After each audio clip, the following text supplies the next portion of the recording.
Pregnancy কিটটা ওয়ারড্রপের ড্রয়ারে লুকিয়ে রেখে মুচকি হেসে রান্নাঘরে চলে যায় শুভ্রা। এদিকে শার্টের হাতায় একটু ময়লা লেগে থাকায় সকাল সকাল চেঁচিয়ে উঠে রাজন। শুভা রান্নাঘরে নাস্তা বানাচ্ছিল। রাজনের চিৎকার শুনে রান্নাঘর থেকে দৌড়ে আসে শুভা। শাড়ির আঁচলে হাত মুছতে মুছতে জিজ্ঞেস করলো, কি হয়েছে, এভাবে চিৎকার করছো কেন? শুভার কথা শেষ হতে না হতেই রাজন হাত থেকে শার্টটা শুভার মুখের ওপর ছুঁড়ে মারে। চিৎকার করে বলে উঠল, শার্টটা কাল ধুয়ে দিতে বলেছিলাম, কই ধুয়ে দিয়েছিলে? শুভা শার্টটা হাতে নিয়ে ভালোভাবে নেড়ে চেড়ে দেখে। তার স্পষ্ট মনে আছে এই শার্টটাই কাল সে ধুয়েছিল। তাই সে গলার আওয়াজ নিচু করে বলে, তুমি অফিসে যাওয়ার পরপরই এটা আমি ধুয়েছিলাম। শুভার কথা শুনে রাজন আবারও রেগে যায়। শার্টের হাতা দেখিয়ে চিৎকার করে আবার বলে, ধুয়ে দিলে শার্টে ময়লা লেগে থাকে কি করে? আমার কাজ করার ইচ্ছে না থাকলে সরাসরি আমাকে বলতে পারো, আমার কাজ আমি নিজেই করব। তুমি তোমার বাপের বাড়ি চলে যেও, এমন দায়সারা কাজকর্ম আমার দরকার নেই। কথাগুলো বলে ঘর থেকে বেরিয়ে অফিসে চলে যায় রাজন। শুভা শার্টটা হাতে নিয়ে দাঁড়িয়ে থাকে। চোখ থেকে টপ টপ করে পানি পড়তে থাকে। শার্টটা সে সত্যি সত্যিই ধুয়েছিল। অসাবধানতায় একটু ময়লা রয়ে গেছে, তার জন্যই রাজন তাকে এতগুলো কথা শুনিয়ে দিল। এমন ঘটনা যে আজ এমন নয়। চুন থেকে পান খসলেই রাজন শুভাকে উঠতে বসতে কথা শোনায়। বিয়ের কিছুদিন পর থেকেই শুভা অবহেলিত হচ্ছে রাজনের কাছ থেকে। শুভার প্রতি তার কোনো দায়িত্ববোধ নেই, কেয়ার নেই, বরং দিনরাত শুভাকে কথার ছুবলে বিছিয়ে দেয় রাজন। শুভা নীরবে সহ্য করে যায়। ভেবেছিল আজ রাজন অফিসে যাওয়ার আগে প্রেগন্যান্সির খবরটা তাকে জানাবে। সে ভেবেছিল রাজন বাবা হবে এ কথাটা জানতে পারলে সে হয়তো শুভার প্রতি একটু সিরিয়াস হবে, তাকে একটু ভালোবাসবে। কিন্তু রাজন তাকে কোনো সুযোগই দিল না, বরং এক দফা বকাঝকা করে চলে গেল অফিসে। শুভা কিছুক্ষণ কান্নাকাটি করে বিছানায় শরীরটা এলিয়ে দেয়। সকালের নাস্তাটা আর করা হলো না। ইদানিং শরীরটা আর ভালো যাচ্ছে না, বেশ দুর্বল লাগে। হুটহাট পেটের ডান পাশ ব্যথায় কেঁপে ওঠে। শুভা দাঁতে দাঁত চেপে সব সহ্য করে নেয়। রাজনকে কিছু বুঝতে দেয় না। এভাবে চলতে থাকে শুভার সাংসারিক জীবন। কয়েকদিন পর রাজন হাত মুখ ধুয়ে এসে খাবার টেবিলে বসে পড়ে। শুভা তখনও বিছানায় শুয়া। শুভার পেটের ব্যথাটা দিন দিনকে বেড়েই চলেছে। রাজনকে খাবার টেবিলে বসতে দেখে বিছানা থেকে উঠে আস্তে আস্তে ড্রয়িং রুমে যায় শুভা। পেটে ব্যথা নিয়ে রাজনকে খাবার বেড়ে দেয় প্লেটে। এক লুকমা খাবার মুখে দিতেই চেটিয়ে ওঠে রাজন। আজকাল এসব কী রান্না করো শুভা? খাবার তো মুখেই দেওয়া যায় না। আজ লবণ বেশি তো কাল ঝাল বেশি, এভাবে কি সংসার করা যায়? রান্না করার ইচ্ছে না থাকলে সরাসরি বলে দিও, আমি বাইরে থেকেই খেয়ে আসব। বলেই খাবার প্লেটে পানি ঢেলে রুমে চলে যায় রাজন। শুভা কোনো কথা বলল না। ব্যথায় কাতরাতে কাতরাতে কোমরে হাত দিয়ে রুমে ঢুকে বিছানায় এক কোণে বসে পড়ে। রাজন তখন বসে বসে ফোন চালাচ্ছিল। কিছুক্ষণ চুপ থেকে শুভা বলল, আমাকে কিছু টাকা দিবে? কি করবে? আমার শরীরটা ভালো নেই, তাই বলছিলাম কাল একটু ডক্টরের কাছে যাব। মাসের শেষ, এখন হাতে টাকা নেই। এছাড়া একটু কিছু হলেই ডাক্তারের কাছে যাওয়ার অভ্যাসটা কমাও। সারাদিন শুয়ে বসে থাকলে শরীরে রোগ বালাই বাসা বাঁধবেই। শরীরটা একটু খাটাও, আর কোনো অসুস্থতা থাকবে না। বলেই ফোন চালাতে ব্যস্ত হয়ে পড়ে রাজন। রাজনের কথাগুলো শুনে শোভা না চাইতেও আজ রেগে গেল। চিৎকার করে বলল, আমার কোনো কিছুই তুমি সিরিয়াস নাও না কেন? আমি যে একজন মানুষ এটা তোমার মনে হয়?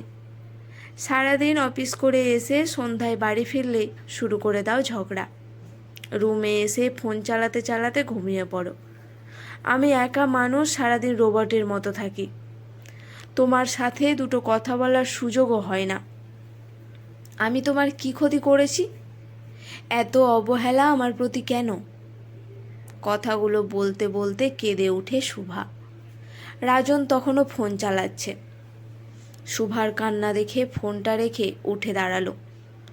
শুভার দিকে তাকিয়ে বলল, এত অভিযোগ নিয়ে এখানে থাকার কোনো দরকার নেই। মন চাইলে এখানে থাকো, নয়তো বাপের বাড়ি চলে যাও। কথাটা বলেই ওয়াশরুমে চলে গেল রাজন। শুভা চিৎকার করে কেঁদে উঠল। এত অবহেলা, এত যন্ত্রণা সে আর মানতে পারছে না। কাঁদতে কাঁদতে অভুক্ত শরীরে রাতে ঘুমিয়ে গেল। সকালবেলায় একটু দেরিতে ঘুম ভাঙে রাজনের। ফোনটা হাতে নিয়ে দেখে 8:30 বেজে গেছে। 9টায় তার অফিস। ঘুম থেকে উঠে শুভাকে ডেকে বলল তাড়াতাড়ি টেবিলে নাস্তা দিতে।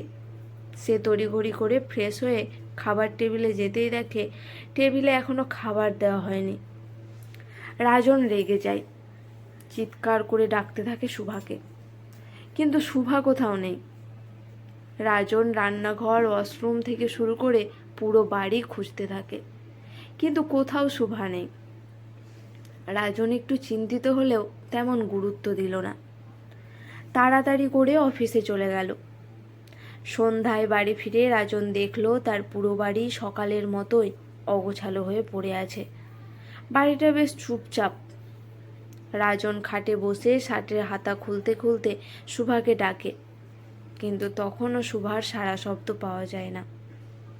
রাজন আবারও পুরো বাড়ি খুঁজে দেখে, কিন্তু শুভা কোথাও নেই। ফ্রেশ হয়ে খাবার টেবিলে গেল। টেবিলে কোনো খাবার নেই। এবার হুট করে রাজনের মন কিছুটা খারাপ হয়ে গেল। হয়তো শুভার অনুপস্থিতি সে টের পাচ্ছে। মন খারাপ করে রুমে চলে গেল। সেদিন রাতে আর তার খাওয়া হলো না।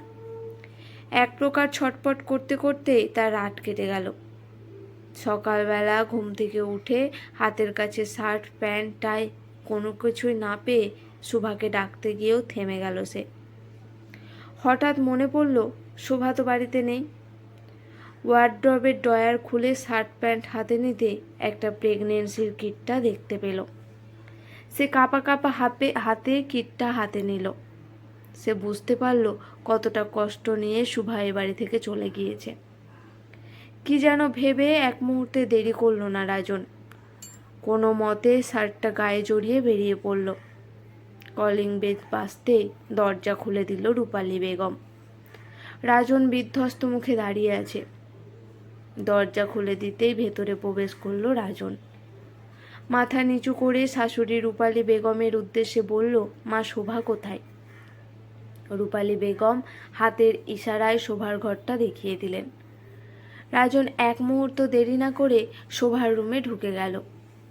শোভা বিছানায় শুয়ে ঘুমাচ্ছে। অসুস্থতায় শরীরটা শুকিয়ে গেছে, চোখের নিচে কালি পড়েছে। রাজনের মনে হচ্ছে অনেকদিন পর শোভার মুখটা সে ভালো করে দেখছে। কতদিন সে শোভাকে একটু ভালোভাবে দেখে না, ভালোবাসে না। ধীর পায়ে শোভার কাছে গেল সে। শোভার মাথার কাছে বসে চুলে হাত বুলিয়ে দিতেই লাগলো।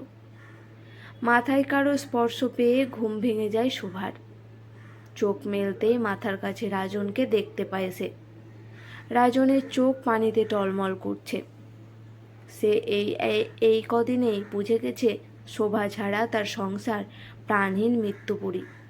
সে এতদিনে অন্যায় করেছে শোভার সাথে। এসব ভেবেই চোখ দুটো পানিতে ভরে উঠেছে। শোভা মুখ খুলে কিছু বলে ওঠার আগেই রাজন বলল, আমার সন্তানের থেকে দূরে রাখার অধিকার তোমাকে কে দিয়েছে? তুমিই তো বলেছিলে তোমার বাড়ি থেকে চলে আসতে। খুব বাধ্য স্ত্রী হয়ে গেছো তুমি, তাই না? বাড়ি চলো। কেন যাব? তুমি ছাড়া আমি একা হয়ে গেছি শোভা, ভীষণ একা। কথাটা বলেই রাজন জড়িয়ে ধরে শোভাকে। শোভা বুঝতে পারে রাজন কাঁদছে। রাজনের সে চোখের পানিতেই শোভার সমস্ত রাগ, অভিমান, কষ্ট সব ধুয়ে মুছে গেল। মাঝে মাঝে নিজের গুরুত্ব বোঝাতে একটু দূরে যেতে হয়, তাতে করে নিজের অবস্থান বোঝা যায়। স্ত্রীকে অবহেলা না, সবটা দিয়ে ভালোবাসা স্বামীর দায়িত্ব ও কর্তব্য। আজকের গল্পটি যদি ভালো লেগে থাকে অবশ্যই চ্যানেলটি সাবস্ক্রাইব করে পাশে থাকবেন।